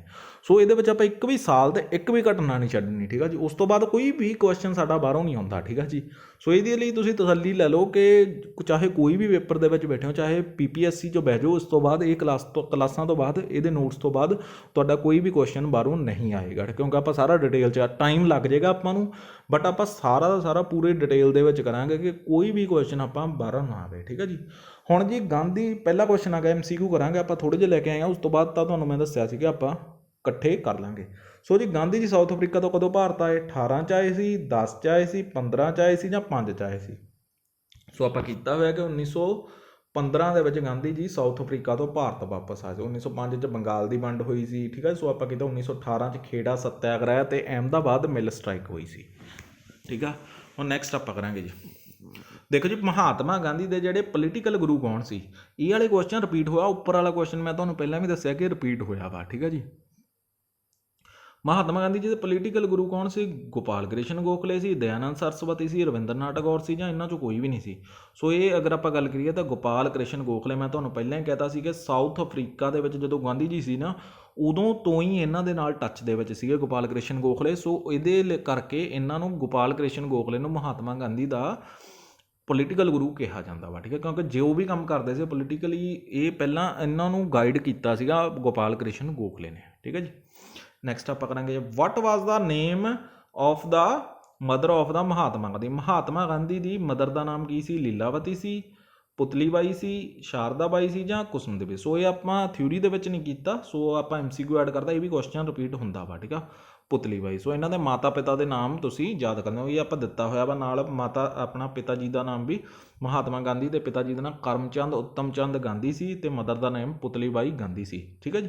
ਸੋ ਮਹਾਤਮਾ ਗਾਂਧੀ ਦਾ ਖੁਦ ਦਾ ਨਾਮ ਕੀ ਸੀ? ਮੋਹਨਦਾਸ ਕਰਮਚੰਦ ਗਾਂਧੀ, ਠੀਕ ਹੈ ਜੀ, ਜੋ ਅਸਲੀ ਨਾਮ ਸੀ ਇਹਨਾਂ ਦਾ, ਠੀਕ ਹੈ ਜੀ, ਜੋ ਬਚਪਨ ਦਾ ਨਾਮ ਸੀ। ਹੁਣ ਜੀ ਗਾਂਧੀ ਜੀ ਦਾ ਜਨਮ ਕਦੋਂ ਹੋਇਆ ਸੀ ਜੀ? ਗਾਂਧੀ ਜੀ ਦਾ ਜਨਮ ਕਿੱਥੇ ਹੋਇਆ ਸੀ? ਇਹ ਤਾਂ ਆਪਾਂ ਕਹਿੰਦਾ 2 ਅਕਤੂਬਰ 1869 ਨੂੰ ਹੋਇਆ ਸੀ, ਠੀਕ ਹੈ ਜੀ, ਇਹ ਆਪਾਂ ਕੀਤਾ ਹੋਇਆ ਵਾ, ਠੀਕ ਹੈ ਜੀ, 69 ਦੇ ਵਿੱਚ। ਸੋ ਪੋਰਬੰਦਰ ਦੇ ਵਿੱਚ ਹੋਇਆ ਸੀ, ਰਾਜਕੋਟ 'ਚ ਹੋਇਆ ਸੀ, ਅਹਿਮਦਾਬਾਦ 'ਚ ਹੋਇਆ ਸੀ, ਜਾਂ ਦਿੱਲੀ ਦੇ ਵਿੱਚ ਹੋਇਆ ਸੀ? ਸੋ ਆਪਾਂ ਕੀਤਾ ਸੀ ਕਿ ਪੋਰਬੰਦਰ ਦੇ ਵਿੱਚ ਹੋਇਆ ਸੀ, ਜੋ ਕਿ ਗੁਜਰਾਤ ਦੇ ਵਿੱਚ ਕਾਠਿਆਵਾੜ ਦੇ ਵਿੱਚ ਹੈਗਾ ਹੈ, ਠੀਕ ਹੈ ਜੀ। ਸੋ ਆਪਾਂ ਨਾਲ ਮੈਂ ਦਿੱਤਾ ਹੋਇਆ ਵਾ, ਤੁਸੀਂ ਕਰ ਸਕਦੇ ਹੋ, ਠੀਕ ਹੈ ਜੀ। ਮੋਹਨਦਾਸ ਕਰਮਚੰਦ ਗਾਂਧੀ ਵਾਜ਼ ਬੋਰਨ, ਠੀਕ ਹੈ ਜੀ। ਨੈਕਸਟ ਆ ਗਿਆ ਜੀ, ਗਾਂਧੀ ਜੀ ਦੀ ਉਮਰ ਕਿੰਨੀ ਸੀ ਜਦੋਂ ਉਹਨਾਂ ਦਾ ਹੁਣ ਦੇਖੋ ਜੀ, ਉਹਨਾਂ ਦੀ ਧਰਮ ਪਤਨੀ ਦਾ ਨਾਮ ਕੀ ਸੀ? ਕਸਤੂਰੀ ਬਾਈ। ਉਸ ਟਾਈਮ ਦੇ ਉੱਤੇ ਦੇਖੋ ਕਿੰਨੇ ਸਾਲ ਦੇ ਉਮਰ ਦੇ ਵਿੱਚ ਬੱਚਿਆਂ ਦੇ ਵਿਆਹ ਹੋ ਜਾਂਦੇ ਹੁੰਦੇ ਸੀ, ਬੱਚਿਆਂ ਦੇ ਕਹਿ ਲਓ, ਕਿਉਂਕਿ ਉਸ ਟਾਈਮ ਦੇ ਉੱਤੇ ਤਾਂ ਬੱਚੇ ਹੀ ਸੀਗੇ ਨਾ। ਉਹ 19 ਸਾਲ 'ਚ ਹੋਇਆ ਸੀ, 15 'ਚ ਹੋਇਆ ਸੀ, 12 'ਚ ਹੋਇਆ, 13 ਸਾਲ। ਦੇਖ ਲਓ 13 ਸਾਲ ਦਾ ਹੁਣ ਅਗਰ ਆਪਾਂ ਦੇਖਿਆ, 13 ਸਾਲ ਦੇ ਬੱਚੇ ਦਾ ਉਸ ਟਾਈਮ ਦੇ ਉੱਤੇ ਵਿਆਹ ਹੋ ਜਾਂਦਾ ਹੁੰਦਾ ਸੀ। ਸੋ 13 ਸਾਲ ਦੀ ਉਮਰ 'ਚ ਇਹਨਾਂ ਦਾ ਵਿਆਹ ਹੋ ਗਿਆ ਸੀ। ਇਹਨਾਂ ਦੀ ਪਤਨੀ ਦਾ ਨਾਮ ਕੀ ਸੀ? ਕਸਤੂਰੀ ਬਾਈ। ਸੋ ਇਹ 2 MCQ ਤੁਹਾਡੇ ਕਵਰ ਹੋ ਗਏ ਇਹਦੇ 'ਚ। ਨੈਕਸਟ ਆ ਗਿਆ ਜੀ, ਹੇਠ ਲਿਖਿਆਂ ਵਿੱਚੋਂ ਕਿਹੜੀ ਇੱਕ ਗਾਂਧੀ ਜੀ ਦੀ ਰਚਨਾ ਵਾ? ਲਾਈਟ ਆਫ ਇੰਡੀਆ ਵਾ, ਹਿੰਦ ਸਵਰਾਜ ਔਰ ਇੰਡੀਅਨ ਹੋਮ ਰੂਲ ਆ, ਜਾਂ experiment, my experiment with truth, ਠੀਕ ਹੈ ਜੀ। ਸੋ ਇਹ ਅਗਰ ਆਪਾਂ ਗੱਲ ਕਰੀਏ, ਇਹਦੇ ਵਿੱਚ ਹਿੰਦ ਸਵਰਾਜ ਤੇ ਇੱਕ ਆਹ ਵਾਲੀ ਹੋਇਆ, ਆ ਲਾਈਟ ਆਫ ਇੰਡੀਆ ਨਹੀਂ, ਹਿੰਦ ਸਵਰਾਜ ਔਰ ਇੰਡੀਅਨ ਹੋਮ ਰੂਲ ਵੀ ਆਪਾਂ ਕਹਿੰਦੇ ਤਾਂ ਮਾਈ ਐਕਸਪੈਰੀਮੈਂਟ ਵਿਦ ਟਰੁੱਥ। ਆਹ ਕੁਐਸਚਨ ਬਹੁਤ ਵਾਰ ਰਿਪੀਟ ਹੋਇਆ ਆਪਣੇ ਪੰਜਾਬ ਪੁਲਿਸ ਦੇ। ਹੁਣ ਪ੍ਰੀਵੀਅਸਲੀ ਉਹ ਪੇਪਰ ਹੋਏ ਸੀ, PSPCL ਦਾ ਐਗਜ਼ਾਮ ਹੋਏ ਸੀ, 2-3 ਵਾਰੀ ਰਿਪੀਟ ਹੋ ਗਿਆ ਪਿਛਲੇ 2021 ਦੇ ਵਿੱਚ ਹੀ। ਮਾਈ experiment with truth Gandhi ji the autobiography ਆ, ਠੀਕ ਆ ਜੀ। ਸੋ ਇਹ ਤੁਸੀਂ ਯਾਦ ਕਰਨਾ ਵਾ, ਠੀਕ ਆ। ਸੋ ਇਹ ਦੋਨੇ ਆਪਣੇ ਸਹੀ ਜਾਣਗੇ, ਇਹ ਦੋਨੇ ਹੀ ਆਪਣਾ ਡੀ ਆਪਸ਼ਨ ਸਹੀ ਜਾਵੇਗੀ, ਠੀਕ ਆ ਜੀ। ਸੋ ਹਿੰਦ ਸਵਰਾਜ ਤਾਂ ਇੰਡੀਅਨ ਹੋਮ ਰੂਲ ਵੀ ਗਾਂਧੀ ਜੀ ਦੀ ਰਚਨਾ ਵਾ, ਠੀਕ ਆ ਜੀ। ਹੁਣ ਦੇਖੋ ਜੀ, ਮਹਾਤਮਾ ਗਾਂਧੀ ਜੀ ਕਿੰਨੀ ਸਾਲ ਦੀ ਉਮਰ 'ਚ ਲੰਡਨ ਦੇ ਵਿੱਚ ਬੈਰਿਸਟਰ ਬਣ ਗਏ। ਆਪਾਂ ਦੇਖਿਆ ਸੀ ਕਿ 10ਵੀਂ ਕਰਨ ਤੋਂ ਬਾਅਦ ਉਹ ਉਚੇਰੀ ਸਿੱਖਿਆ ਲਈ ਲੰਡਨ ਚਲੇ ਗਏ ਸੀ ਇੱਕ ਵਾਰੀ। ਕਿੰਨੇ ਸਾਲ ਦੀ ਉਮਰ 'ਚ ਉਹ ਬਣ ਗਏ ਸੀਗੇ? ਤਾਂ ਉਹ 19 ਸਾਲ ਦੀ ਉਮਰ ਦੇ ਵਿੱਚ ਬੈਰਿਸਟਰ ਬਣ ਗਏ ਸੀ, ਠੀਕ ਹੈ ਜੀ। ਨੈਕਸਟ ਆਪਾਂ ਕਰਾਂਗੇ ਜੀ ਚੰਪਾਰਨ ਅੰਦੋਲਨ, ਜਿਹੜਾ 1917 ਦੇ ਵਿੱਚ ਜਿਹੜਾ ਚੰਪਾਰਨ ਅੰਦੋਲਨ ਹੋ ਗਿਆ, ਕਿਹੜੇ ਪੌਦਿਆਂ ਦੇ ਉਗਾਈ ਦੇ ਨਾਲ ਜੁੜਿਆ ਹੋਇਆ ਸੀ? ਸੋ ਆਪਾਂ ਬਹੁਤ ਚੰਗੀ ਤਰ੍ਹਾਂ ਕੀਤਾ। ਇੱਦਾਂ ਦੇ ਕੁਐਸਚਨ ਰਿਪੀਟ ਹੁੰਦੇ ਨੇ, ਟੀ ਦੇ ਨਾਲ ਸੀ, ਕੌਫੀ ਨਾਲ ਸੀ, ਇੰਡੀਗੋ ਨਾਲ ਸੀ ਜਾਂ ਰਬੜ ਨਾਲ। ਸੋ ਇਹ ਆਪਣਾ ਇੰਡੀਗੋ ਦੇ ਨਾਲ ਜੁੜਿਆ ਹੋਇਆ ਸੀ, ਠੀਕ ਹੈ ਜੀ। ਹੁਣ ਜੀ ਮਹਾਤਮਾ ਗਾਂਧੀ ਨੇ ਆਪਣਾ ਪਹਿਲਾ ਸੱਤਿਆਗ੍ਰਹਿ, ਮਹਾਤਮਾ ਗਾਂਧੀ ਨੇ ਜਿਹੜਾ ਆਪਣਾ ਪਹਿਲਾ ਸੱਤਿਆਗ੍ਰਹਿ ਸੀ ਉਹ ਕਿਸ ਸਥਾਨ ਤੋਂ ਸ਼ੁਰੂ ਕੀਤਾ ਸੀ? ਆ ਆਪਾਂ ਕੀਤਾ ਹੋਇਆ ਕਿ ਮਹਾਤਮਾ ਗਾਂਧੀ ਦਾ ਪਹਿਲਾ ਸੱਤਿਆਗ੍ਰਹਿ ਕਿਹੜਾ ਸੀ? ਚੰਪਾਰਨ ਸੀ, ਬਰਦੌਲੀ ਸੀ, ਅਹਿਮਦਾਬਾਦ ਸੀ ਜਾਂ ਖੇੜਾ ਸੀ? ਚੰਪਾਰਨ ਸੱਤੇ। ਇਹ ਵੀ ਹੁਣੇ PSSB ਕਲਰਕ, ਸ਼ਾਇਦ ਕਲਰਕ, ਸੌਰੀ PSSB ਐਗਜ਼ਾਈਜ਼ ਇੰਸਪੈਕਟਰ ਦੇ ਪੇਪਰ ਦੇ ਵਿੱਚ ਰਿਪੀਟ ਹੋਇਆ ਵਾ। ਸੋ ਕੁਐਸਚਨ ਇਹੀ ਬਣ ਗਏ, ਬਸ ਤੁਸੀਂ ਇੱਕ ਵਾਰੀ ਤੁਸੀਂ ਥਿਊਰੀ ਚੰਗੀ ਤਰ੍ਹਾਂ ਪੜ੍ਹ ਲਈ ਨਾ, ਕੁਐਸਚਨ ਸਾਰੇ ਤੁਹਾਡੇ ਇਹਦੇ ਵਿੱਚੋਂ ਹੀ ਕਵਰ ਹੋਣਗੇ। ਹੁਣ ਦੇਖੋ ਜੀ, ਆ ਵੀ ਕੁਐਸਚਨ ਬਹੁਤ ਵਾਰ ਰਿਪੀਟ ਹੋਇਆ ਕਿ ਗਾਂਧੀ ਜੀ ਨੇ ਹਥਿਆਰ ਵਜੋਂ ਪਹਿਲੀ ਵਾਰ ਭੁੱਖ ਹੜਤਾਲ ਨੂੰ ਕਦੋਂ ਵਰਤਿਆ ਸੀ? ਠੀਕ ਹੈ ਜੀ, ਕਦੋਂ ਉਹਨਾਂ ਨੇ ਐਜ਼ ਏ ਵੈਪਨ ਯੂਜ਼ ਕੀਤਾ ਸੀ ਭੁੱਖ ਹੜਤਾਲ ਨੂੰ ਭਾਰਤ ਦੇ ਵਿੱਚ? ਚੰਪਾਰਨ ਸੱਤਿਆਗ੍ਰਹਿ 1917 'ਚ ਨਹੀਂ ਜੀ, ਇਹਦੇ ਵਿੱਚ ਤਾਂ ਇੱਕ ਸੱਤਿਆਗ੍ਰਹਿ ਹੋਇਆ ਸੀ। ਬਰਦੌਲੀ ਨਹੀਂ ਜੀ। ਪਹਿਲੀ ਵਾਰ ਪੁੱਛਿਆ ਉਹਨਾਂ ਨੇ ਅਹਿਮਦਾਬਾਦ ਮਿਲ ਸਟ੍ਰਾਈਕ, ਇਹ ਆਪਾਂ ਕੀਤਾ ਸੀ, ਇਹ ਉਹਨਾਂ ਦੇ ਵਰਕਰਸ ਦੇ ਹੱਕਾਂ ਲਈ ਇਹਨਾਂ ਨੇ ਕੀਤਾ ਸੀ। ਸੋ ਇਹਦੇ ਵਿੱਚ ਪਹਿਲੀ ਵਾਰੀ, ਫਸਟ ਵਾਰੀ। ਸੋ ਆਪਸ਼ਨ ਸੀ ਆਪਣਾ ਸਹੀ ਹੋ ਜਾਏਗਾ ਕਿ ਭੁੱਖ ਹੜਤਾਲ ਲਈ ਉਹ ਕੀਤਾ ਸੀ ਇਹਨਾਂ ਨੇ। ਖੇੜਾ ਕਿਸ ਰਾਜ 'ਚ ਸਥਿਤ ਹੈ? ਇਹ ਵੀ ਕੁਐਸਚਨ ਆਉਂਦਾ ਕਿ ਖੇੜਾ ਸੱਤਿਆਗ੍ਰਹਿ ਪਹਿਲਾਂ ਤਾਂ ਕੁਐਸਚਨ ਹੁੰਦਾ ਕਦੋਂ ਹੋਇਆ ਸੀ? 1918 'ਚ ਹੋਇਆ ਸੀ ਖੇੜਾ ਸੱਤਿਆਗ੍ਰਹਿ। ਸੋ ਇਹ ਕਿਹੜੇ ਖੇਤਰ 'ਚ ਆਉਂਦਾ? ਇਹ ਗੁਜਰਾਤ ਦੇ ਵਿੱਚ ਸਥਿਤ ਆ, ਠੀਕ ਹੈ ਜੀ। ਬਿਹਾਰ ਦੇ ਵਿੱਚ ਕੀ ਆ? ਚੰਪਾਰਨ ਬਿਹਾਰ ਦੇ ਵਿੱਚ ਸਥਿਤ ਆ। ਨੈਕਸਟ ਕੁਐਸਚਨ ਆ ਗਿਆ ਜੀ ਸਾਡੇ, ਫਰਵਰੀ-ਮਾਰਚ 1918 ਵਿੱਚ ਗੁਜਰਾਤ ਮਿੱਲ ਮਾਲਕਾਂ ਅਤੇ ਮਜ਼ਦੂਰਾਂ ਵਿੱਚ ਕਿਸ ਸਵਾਲ ਦੇ ਟਕਰਾਅ ਤੇ ਸਥਿਤੀ ਪੈਦਾ ਹੋ ਗਈ ਸੀ? ਠੀਕ ਹੈ ਜੀ, ਉਸ ਟਾਈਮ ਤੇ 1918 ਦੇ ਵਿੱਚ ਜਿਹੜੀ ਵੈਸੇ ਕੀ ਹੋਇਆ ਸੀ, ਕੀ ਪ੍ਰੋਬਲਮ ਹੋਈ ਸੀ? ਉਸ ਦਾ ਪਲੇਗ ਬੋਨਸ 1917 ਹੋਇਆ ਸੀ ਜਾਂ ਸੈਲਰੀ ਹਾਈਕ ਹੋਇਆ ਸੀ, ਪ੍ਰਮੋਸ਼ਨ ਦੀ ਪ੍ਰੋਬਲਮ ਸੀ ਜਾਂ ਨਨ? ਇਹ ਆਪਾਂ ਕੀਤਾ ਕਿ ਪਲੇਗ ਦਾ ਜਿਹੜਾ ਬੋਨਸ ਦਾ ਐਲਾਨ ਕੀਤਾ ਸੀ ਕਿ 1917 ਦੇ ਵਿੱਚ ਉਹ ਕਹਿੰਦੇ ਸੀ ਕਿ ਅਸੀਂ 50% ਆਪਾਂ ਕਰਾਂਗੇ, ਠੀਕ ਹੈ, 50% ਬੋਨਸ ਦੇਵਾਂਗੇ। ਬਟ ਟਾਈਮ ਦੇ ਉੱਤੇ ਮੁੱਕਰ ਕੇ ਉਹ ਕਹਿੰਦੇ ਸੀਗੇ ਵੀ ਅਸੀਂ ਸਿਰਫ 20 ਤੋਂ 25% ਹੀ ਦੇ ਸਕਦੇ ਹਾਂ। ਸੋ ਉਸ ਤੋਂ ਬਾਅਦ ਗੱਲ ਨਿਬੜੀ ਸੀ 35% 'ਤੇ। ਉਹ ਕਹਿੰਦੇ ਸੀ ਹਾਂ ਠੀਕ ਆ ਜੀ 35% ਹਾਈਕ ਕਰ ਦੇਵਾਂਗੇ। ਸੋ ਗਾਂਧੀ ਜੀ ਨੇ ਇਹਦੀ ਅੰਦੋਲਨ ਦੀ ਅਗਵਾਈ ਕੀਤੀ ਸੀ, ਠੀਕ ਹੈ ਜੀ। ਨੈਕਸਟ ਆ ਗਿਆ ਜੀ ਸਾਡੇ ਕੋਲ, Champaran is located in which state? Champaran ਆਪਾਂ ਕੀਤਾ ਹੋਇਆ 1917 'ਚ ਜਿਹੜਾ ਹੋਇਆ ਸੀ। ਚੰਪਾਰਨ ਜਿਹੜਾ ਕਿਉਂ ਨਾਂ ਪਿਆ, ਕਿ ਕਿਸੇ ਸ਼ਹਿਰ ਦਾ ਨਾਂ ਸੀ, ਡਿਸਟ੍ਰਿਕਟ ਦਾ ਨਾਮ ਸੀਗਾ ਇਹ, ਅਤੇ ਕਿਹੜੀ ਸਟੇਟ ਦੇ ਵਿੱਚ ਸੀਗਾ? ਇਹ ਸੀਗਾ ਜੀ ਬਿਹਾਰ ਸਟੇਟ ਦੇ ਵਿੱਚ ਆ, ਠੀਕ ਹੈ ਜੀ, ਚੰਪਾਰਨ। ਸੋ ਇਹ ਆਪਣੇ ਬਹੁਤ ਇੰਪੋਰਟੈਂਟ ਆਪਾਂ ਕੁਐਸਚਨ ਕੀਤੇ ਨੇ। ਸੋ ਇਹ ਕਲਾਸ ਦਾ ਤੁਸੀਂ ਇੱਕ ਵੀ ਕੁਐਸਚਨ ਮਿਸ ਨਹੀਂ ਕਰਨਾ। ਇਸ ਤੋਂ ਬਾਅਦ ਆਪਾਂ ਅੱਗੇ ਵੀ ਕਲਾਸਿਸ ਕੰਟੀਨਿਊ ਰੱਖਾਂਗੇ। ਸੌਰੀ, ਇਹਨੂੰ ਨਾ ਥੋੜ੍ਹਾ ਜਿਹਾ ਆਪਾਂ ਨੂੰ ਜੋ ਕੁਐਸਚਨ ਕਰਦੇ ਆ ਇਹਨਾਂ ਨੂੰ ਥੋੜ੍ਹਾ ਜਿਹਾ ਆਪਾਂ ਨੂੰ ਤਿਆਰ ਕਰਨ ਨੂੰ ਥੋੜ੍ਹਾ ਟਾਈਮ ਜ਼ਿਆਦਾ ਲੱਗਦਾ ਵਾ। ਸੋ ਕੁਛ ਆਪਣੇ ਕੈਂਡੀਡੇਟਸ ਦੀ, ਕੁਛ ਸਟੂਡੈਂਟਸ ਦੇ ਮੈਸੇਜ ਆ ਰਹੇ ਸੀਗੇ ਪਲੀਜ਼ ਡੇਲੀ ਕਲਾਸ ਕਰੋ। ਸੋ ਡੇਲੀ ਕਲਾਸ ਅਜੇ ਫਿਲਹਾਲ ਪੋਸੀਬਲ ਨਹੀਂ ਹੈਗੀ, ਕਿਉਂਕਿ ਨਾ ਜਦੋਂ MCQ ਆਪਾਂ ਸਟਾਰਟ ਕਰ ਦਾਂਗੇ ਉਦੋਂ ਆਪਾਂ ਡੇਲੀ ਕਲਾਸ ਕਰ ਦਾਂਗੇ। ਬਟ ਇਹੀ ਵਾਲਾ ਕੰਟੈਂਟ ਤਿਆਰ ਹੋਣ ਨੂੰ ਬਹੁਤ ਟਾਈਮ ਲੱਗਦਾ ਵਾ, ਕਿਉਂਕਿ ਆਪਾਂ ਕਾਪੀ ਪੇਸਟ ਨਹੀਂ ਕਰਨਾ ਹੁੰਦਾ। ਆਪਾਂ ਸਾਰਾ ਦਾ ਸਾਰਾ ਆਪਾਂ ਦੇਖਣਾ ਹੁੰਦਾ ਹੈ ਕਿ ਕਿਹੜਾ ਪੇਪਰ ਦੇ ਵਿੱਚ ਆ ਸਕਦਾ, ਪ੍ਰੀਵੀਅਸ ਈਅਰ ਪੇਪਰ ਚੈੱਕ ਕਰਨੇ ਪੈਂਦੇ ਆ, ਠੀਕ ਹੈ। ਜੋ ਅਗਰ ਆਪਾਂ ਗੱਲ ਕਰੀਏ ਬੁੱਕਸ ਦੇ ਵਿੱਚ ਦੇਖੀਏ ਬਹੁਤ ਵੱਡਾ ਲਿਖਿਆ, ਤੁਸੀਂ ਸਪੈਕਟਰਮ ਚੱਕ ਲਓ, ਚਾਹੇ ਤੁਸੀਂ ਲਕਸ਼ਮੀਕਾਂਤ ਚੱਕ ਦਿਓ, ਉਹਨੂੰ ਤੁਸੀਂ ਪੜ੍ਹਦੇ ਸਾਰ ਚੱਕਦੇ ਸਾਰ ਤੁਸੀਂ ਲੂਸੈਂਟ ਹੀ ਚੱਕ ਲਓ, ਚਲੋ ਉਹਨੂੰ ਜਦੋਂ ਤੁਸੀਂ ਚੱਕੋਗੇ ਨਾ ਦੇਖਦੇ ਸਾਰ ਉਹਨੂੰ ਤੁਸੀਂ ਬੋਰ ਹੋ ਜਾਓਗੇ, ਤੁਸੀਂ ਨਹੀਂ ਪੜ੍ਹ ਸਕਦੇਗੇ ਉਹਨੂੰ ਸਿਰਫ ਜਿਹਦੀ ਬਹੁਤ ਜ਼ਿਆਦਾ ਵਧੀਆ ਰੀਡਿੰਗ ਹੈਬਿਟ ਹੈ, ਇੱਦਾਂ ਨਹੀਂ ਵੀ ਕੋਈ ਵੀ ਨਹੀਂ ਪੜ੍ਹ ਸਕਦਾ, ਜਿਹਦੀ ਬਹੁਤ ਜ਼ਿਆਦਾ ਰੀਡਿੰਗ ਹੈਬਿਟ ਆ ਉਹ ਸਟੂਡੈਂਟ ਆਪਣਾ ਪੜ੍ਹ ਲੈਂਦਾ। ਬਟ ਜਿਹਦੀ ਰੀਡਿੰਗ ਹੈਬਿਟ ਨਹੀਂ ਗੀ, ਜਾਂ ਜਿਸ ਵੀ ਸਟੂਡੈਂਟ ਨੇ ਸਟਾਰਟ ਕਰਨਾ ਵਾ ਕੀ ਪੜ੍ਹਨਾ ਵਾ, ਕਿਉਂਕਿ ਕੀ ਪੜ੍ਹਨਾ ਵਾ ਕੀ ਛੱਡਣਾ ਵਾ, ਉਹ ਇਸ ਤਰ੍ਹਾਂ ਨਹੀਂ ਪੜ੍ਹ ਸਕਦਾ ਵਾ, ਠੀਕ ਹੈ। ਸੋ ਇਹ ਕਲਾਸ ਦੇ ਵਿੱਚ ਤੁਸੀਂ ਯਕੀਨ ਰੱਖਿਓ ਆਪਣਾ ਕੋਈ ਕੁਐਸਚਨ ਬਾਹਰੋਂ ਨਹੀਂ ਜਾਊਗਾ। ਸੋ ਆਪਾਂ ਪੂਰਾ ਕੰਪਲੀਟ ਕਰਾਂਗੇ, ਆਪਾਂ ਵਿੱਚ ਵਿਚਾਲੇ ਨਹੀਂ ਛੱਡਦੇ, ਬਸ ਥੋੜ੍ਹਾ ਜਿਹਾ ਟਾਈਮ ਦਿਓ, ਕਿਉਂਕਿ 1 ਤੋਂ 2 ਦਿਨ ਆਪਾਂ ਨੂੰ ਕਲਾਸ ਤਿਆਰ ਕਰਨ ਨੂੰ ਚਾਹੀਦੇ ਹੁੰਦੇ ਨੇ। ਸੋ ਜਿਹਦੇ ਕਰਕੇ ਆਪਾਂ ਨੂੰ ਵੀ ਟਾਈਮ 'ਚੋਂ ਟਾਈਮ ਕੱਢਣਾ ਹੁੰਦਾ ਵਾ, ਠੀਕ ਹੈ ਜੀ। ਸੋ ਤੁਸੀਂ ਇਹਨੂੰ ਆਪਣੀ ਕਲਾਸ ਨੂੰ, ਆਪਣੇ ਚੈਨਲ ਨੂੰ ਸਬਸਕ੍ਰਾਈਬ ਕਰਿਓ। ਜੇ ਵਧੀਆ ਲੱਗਿਆ ਤਾਂ ਤੁਸੀਂ ਅੱਗੇ ਵੀ ਆਪਦੇ ਦੋਸਤਾਂ ਦੇ ਨਾਲ ਸ਼ੇਅਰ ਕਰੋ, ਕਿਉਂਕਿ ਤੁਸੀਂ ਸ਼ੇਅਰ ਕਰੋਗੇ ਅੱਗੇ ਆਪਣੇ ਨਾਲ ਜ਼ਿਆਦਾ ਤੋਂ ਜ਼ਿਆਦਾ ਸਟੂਡੈਂਟ ਜੁੜਨਗੇ, ਕਿਉਂਕਿ ਆਪਾਂ just free of cost he provide ਕਰਦੇ ਹਾਂ। ਬਸ ਤੁਹਾਡਾ ਇੱਕ ਆਪਾਂ ਨੂੰ ਸਪੋਰਟ ਚਾਹੀਦਾ ਵਾ, ਠੀਕ ਹੈ ਜੀ। ਸੋ ਅਗਲੀ ਕਲਾਸ ਆਪਾਂ 1919 ਤੋਂ ਲੈ ਕੇ 1922 ਤੱਕ ਕਰਾਂਗੇ। ਸੋ ਇਹ ਕਲਾਸ ਨੂੰ ਤੁਸੀਂ ਪੂਰਾ ਦੇਖਣਾ ਵਾ, ਅਤੇ ਇਹਦੀ PDF ਕੁਛ ਸਮੇਂ ਤੱਕ ਥੋੜ੍ਹੀ ਜਿਹੀ ਕਰੈਕਸ਼ਨ ਇਹਦੀ ਆਪਣੀ ਐਡਿਟ ਕਰਨ ਵਾਲੀ ਆ, ਥੋੜ੍ਹੀ ਜਿਹੀ 1-2 ਚੀਜ਼ਾਂ ਦੀ ਕਰੈਕਸ਼ਨ ਕਰਦੀਆਂ, ਉਹ ਕਰਕੇ ਮੈਂ ਤੁਹਾਡਾ PDF ਆਪਣੇ ਟੈਲੀਗ੍ਰਾਮ ਚੈਨਲ ਦੇ ਉੱਤੇ ਅਪਲੋਡ ਕਰ ਦਾਂਗੇ, ਠੀਕ ਹੈ ਜੀ। ਸੋ ਠੀਕ ਹੈ ਜੀ, ਫਿਰ ਧੰਨਵਾਦ।